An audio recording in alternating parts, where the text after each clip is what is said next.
প্রিয় বন্ধুগণ, আসসালামু আলাইকুম। আমি অ্যাডভোকেট টি এ রানা। আজকে আপনাদের সাথে আরেকটি অত্যন্ত গুরুত্বপূর্ণ বিষয় নিয়ে আলোচনা করব। ভিডিওটি শুরু করার পূর্বে আপনারা যারা আমার এই চ্যানেলটিতে নতুন এসেছেন তারা অবশ্যই আমার চ্যানেলটিকে সাবস্ক্রাইব করে পাশে থাকা বেল আইকনটি প্রেস করে রাখবেন এবং নতুন যে কোনো আপডেট পাওয়ার জন্য অবশ্যই বেল আইকনটি প্রেস করে রাখবেন।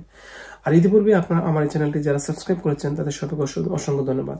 সেই সাথে আপনাদের কারো যদি কোনো কারণে ব্যক্তিগতভাবে লিগেল সংক্রান্ত অর্থাৎ লিগেল ম্যাটার নিয়ে এম্বাসি বা ইন্টারন্যাশনাল ইমিগ্রেশন বা মাইগ্রেশন অথবা যে কোনো বিষয়ে কনসালটেন্সি প্রয়োজন হয়, আপনারা দেখবেন যে আমার স্ক্রিনে একটা নাম্বার দেওয়া আছে, সেই সাথে একটা ইমেল নাম্বার দেওয়া আছে। আপনারা চাইলে আমার সাথে পার্সোনালি কোনো কথা থাকলে মেইল করে অথবা হোয়াটসঅ্যাপের মাধ্যমে অ্যাপয়েন্টমেন্ট নিয়ে কথা বলতে পারবেন।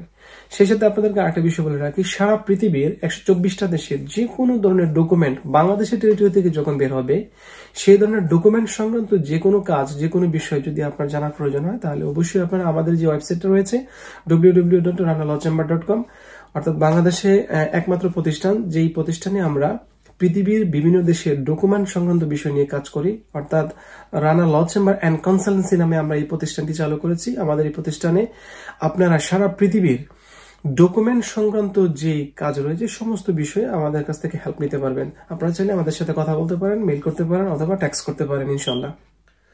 গার্ডিয়ানশিপ সার্টিফিকেট বলতে সাধারণত আমরা কি বুঝি? গার্ডিয়ানশিপ সার্টিফিকেট আপনার ইমিগ্রেশনের কাজে বা বাংলাদেশের টেরিটরির বাহিরে, বর্ডারের বাইরে ব্যবহার করার ক্ষেত্রে আপনাকে যে বিষয়টা মাথায় রাখতে হবে সেটা হলো যে আপনি যে আদালত থেকে গার্ডিয়ানশিপ সার্টিফিকেটটা নিয়েছেন, গার্ডিয়ানশিপ সার্টিফিকেট সাধারণত হচ্ছে আদালতের একটা ডিগ্রি।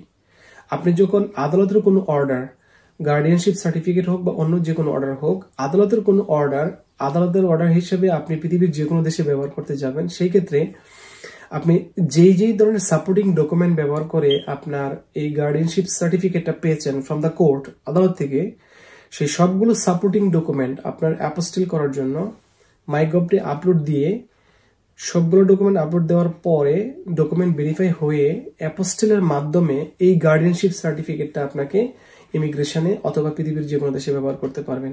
অর্থাৎ গার্ডিয়ানশিপ সার্টিফিকেট আপনার হাতে আসলে আপনি অবশ্যই অ্যাপোস্টিল করে তারপর ব্যবহার করতে হবে।